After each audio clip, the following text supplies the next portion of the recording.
পালাবো না। কোথায় পালাবো? পালাবো না, প্রয়োজনে ফখরুল সাহেবের বাসায় গিয়ে উঠবো।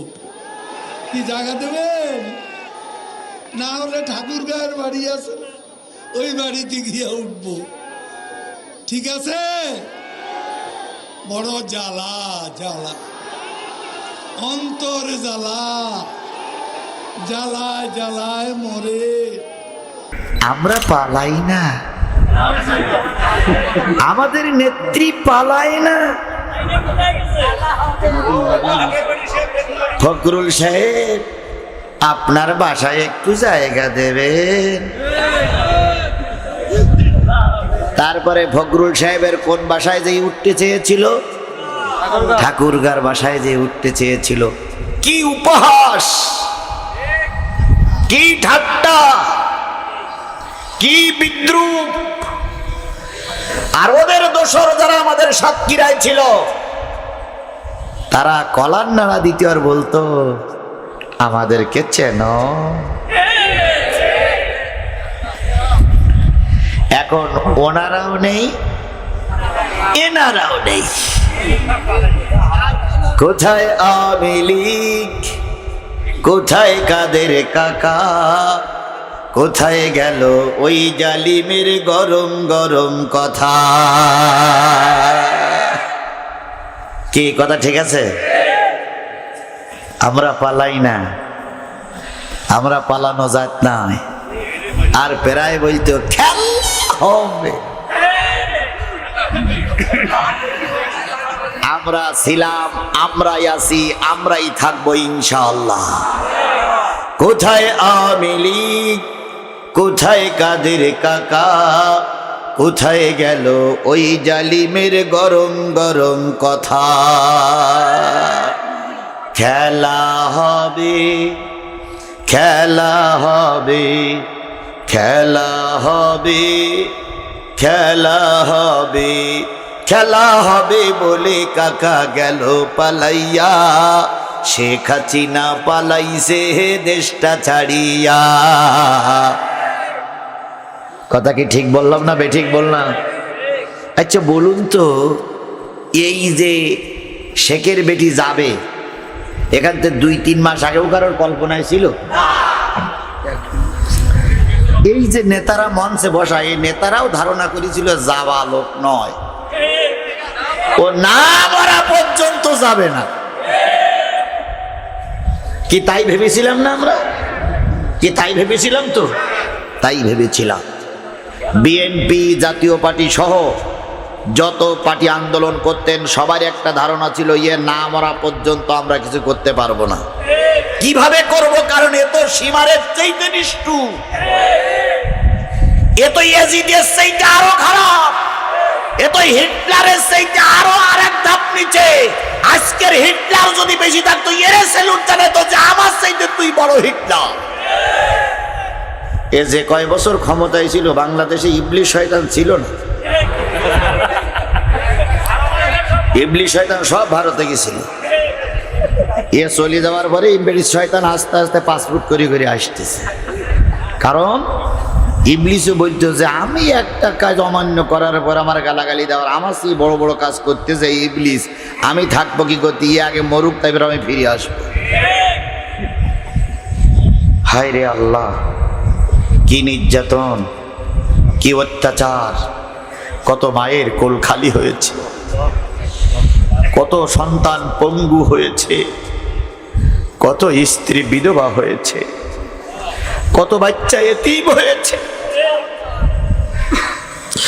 এতিম বাচ্চাগুলো যখন মিডিয়ার সামনে এসে কাঁদে, 10 বছর আমি আমার বাবার মুখ দেখি না,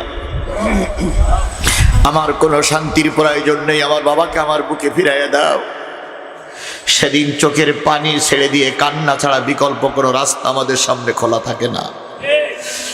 বঙ্গভবন যখন জনগণ ঘিরে ফেললো, বঙ্গভবন ঘিরে ফেলার পরে বঙ্গভবন তল্লাশি করে পাওয়া গেল সেখানে অনেক গণকবর। কি নির্যাতন, কি অত্যাচার আমাদের সহ্য করতে হয়েছে!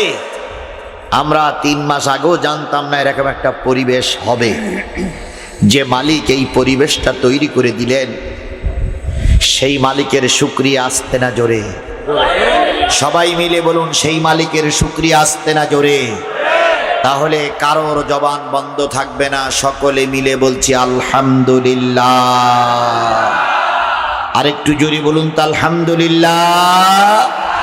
আল্লাহ বলতেছেন, কুল লাউ কানাল বাহরু মিদাদান লিকালিমাতি রাব্বি লানাফিদাল বাহরু ক্বাবলা আন তানফাদা কালিমাতু রাব্বি ওয়ালাউ জিইনা বিমিসলিহি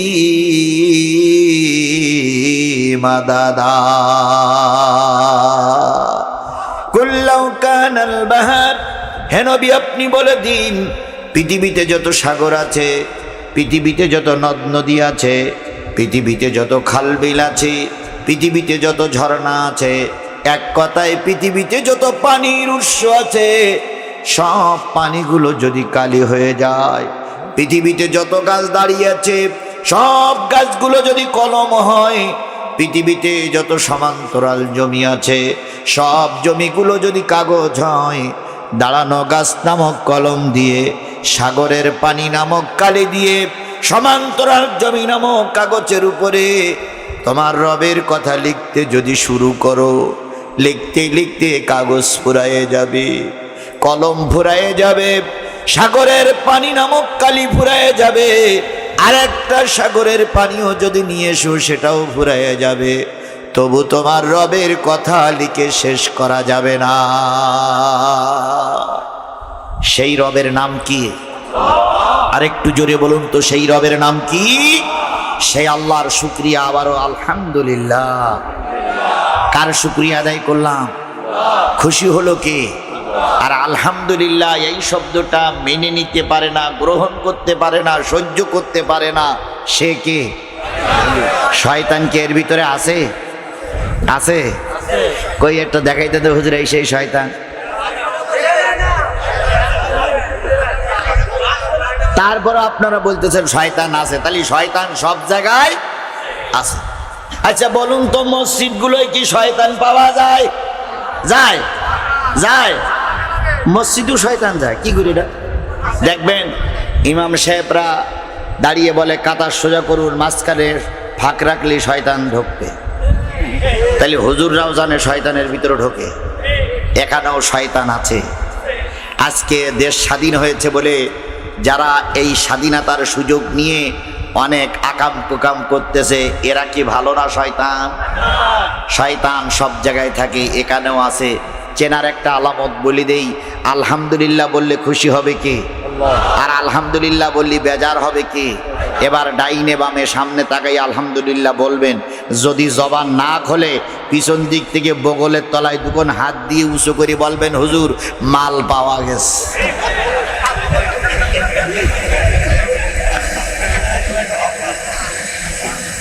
তাহলে এবার ডাইনে বামে সামনের দিক তাকাইয়ে জোরে বলুন তো আলহামদুলিল্লাহ।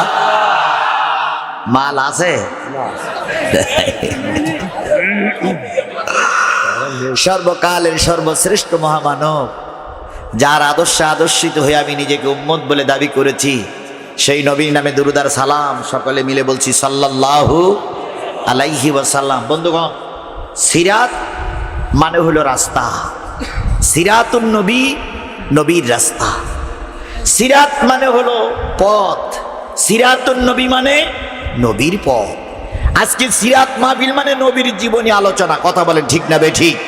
নবীর জীবনী আলোচনা করতে গেলে সর্বপ্রথম কিসের ভিতরে ঢুকতে হবে?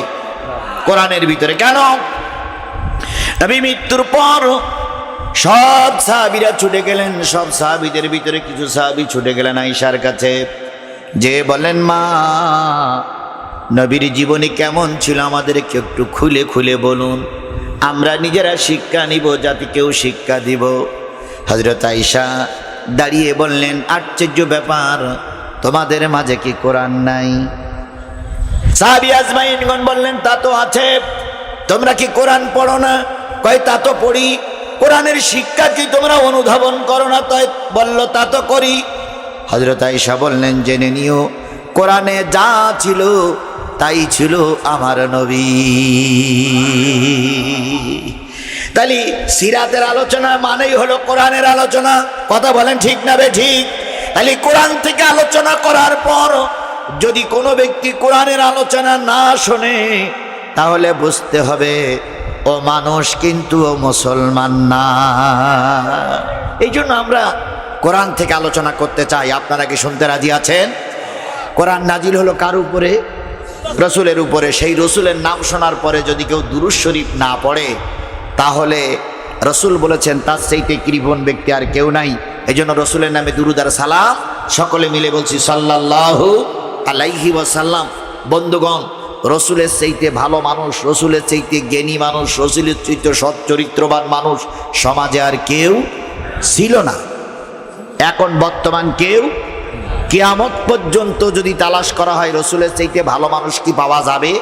জোরে বলুন, পাওয়া যাবে? সুতরাং সেই নবী হলো আমাদের আদর্শ, সেই নবী আমার পথ চলার প্রতীক। আমি প্রতীক আর তিনি আমার রাস্তা দেখাচ্ছেন। সেই নবী আমাদের সকলের নবী। কথা বলেন ঠিক না বে ঠিক?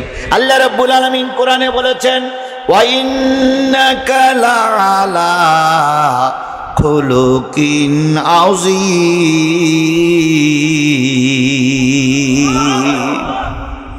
ওগো নবী, ওয়া ইন্নাকা লাআলা খুলুকিন আযীম। সমস্ত মানুষের, সমস্ত মাখলুকের ভিতর থেকে আপনাকে আমি উত্তম চরিত্রের অধিকারী বানায়ে পাঠিয়েছি। বলুন তো, নবীর চাইতে ভালো মানুষ কেউ ছিল না? এই লোকটা যখন কালেমার দাওয়াত দিয়েছে, কাফেরেরা তার কিচ্ছু বলেনি। কিচ্ছু বলেছিল? কি বলেছিল? তাকে পাগল বলল, গণক বলেছে, উম্মাদ বলেছে, কবি বলেছে। অথচ তার চাইতে ভালো মানুষ আর সমাজে কেউ। তাহলে রসুল কালেমার দাওয়াত দেওয়ার জন্য পাগলের উপাধি নিল, গণকের উপাধি নিল, এরপরে জাদুকারের উপাধি নিল, জেল কাটলো, মামলা কাটলো, রক্ত দিল, তায়েফে রক্ত দিল। আর তুমি আর আমি হুজুর